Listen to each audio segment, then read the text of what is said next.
En la palabra del Señor encontramos en Mateo, en el capítulo 5, que nos habla de las bienaventuranzas.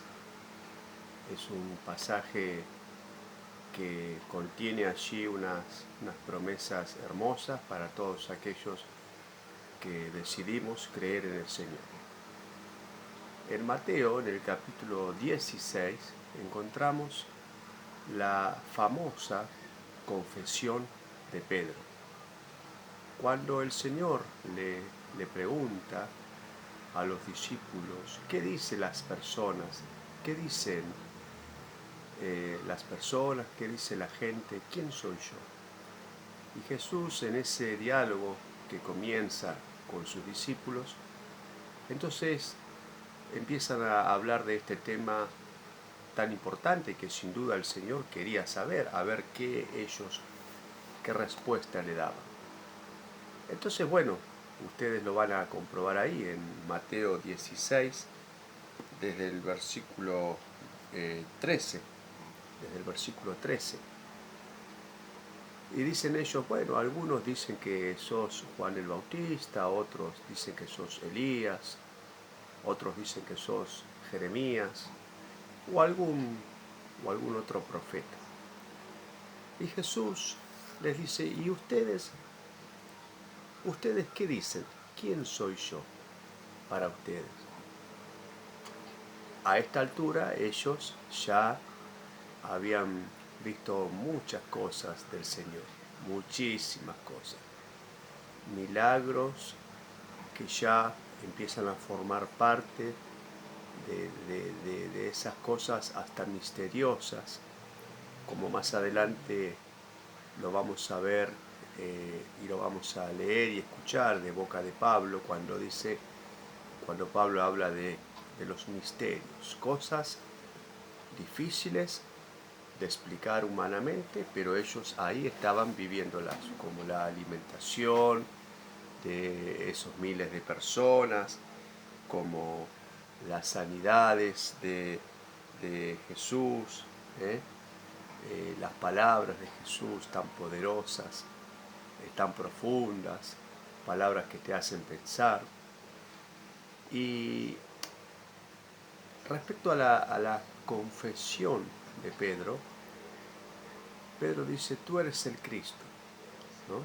El Hijo del Dios viviente. Y eso lo tenemos en el versículo 16.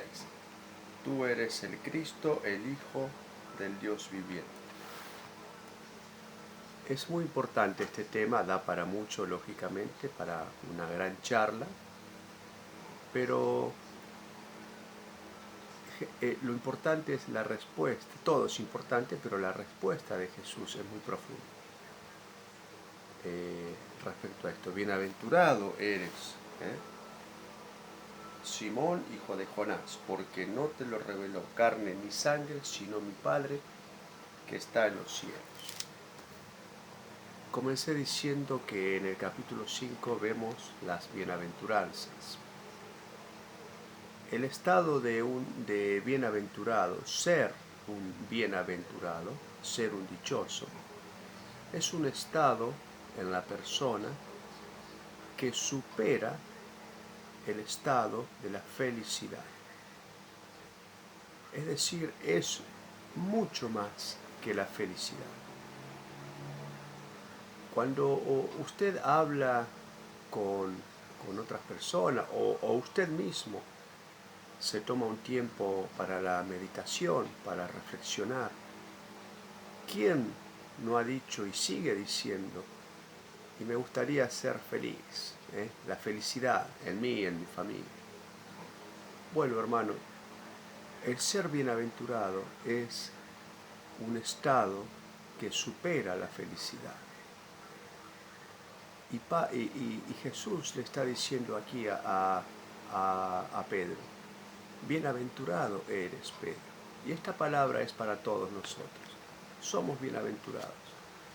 Sobre todo en este caso, donde Jesús le deja claro a Pedro y a todos los que estaban allí, a los discípulos, que cuando se trata de una revelación, directa de Dios, uno es bienaventurado.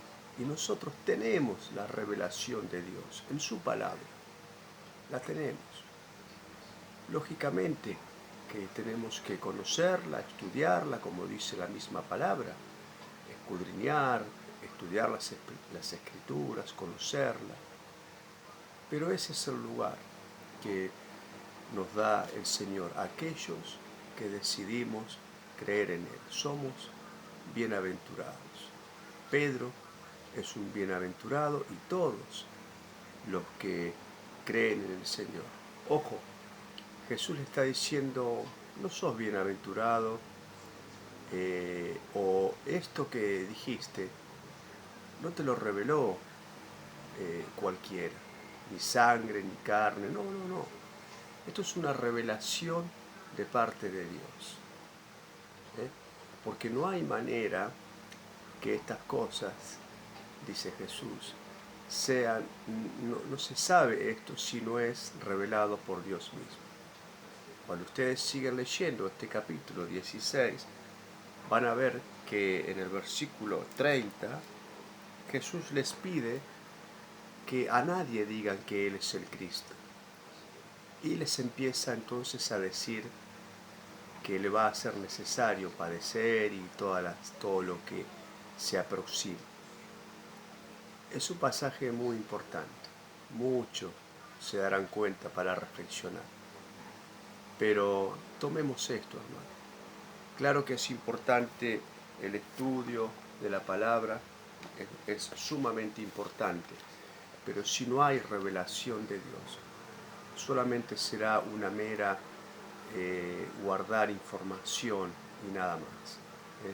Vamos a acumular información, conocimiento intelectual, que no está mal, pero necesitamos la revelación de Dios, la cual comienza a llegar a nuestras vidas cuando buscamos servir, buscamos agradar a Dios, buscamos de la mejor manera posible servir y agradar al Señor. Y no olvidarnos que somos bienaventurados, una condición que supera la condición de la felicidad.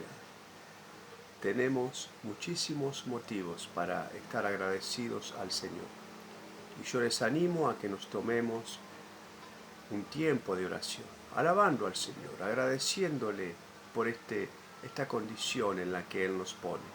Bienaventurados, dichosos, más que felices, aquellos que creen en mí, aquellos que deciden seguirme.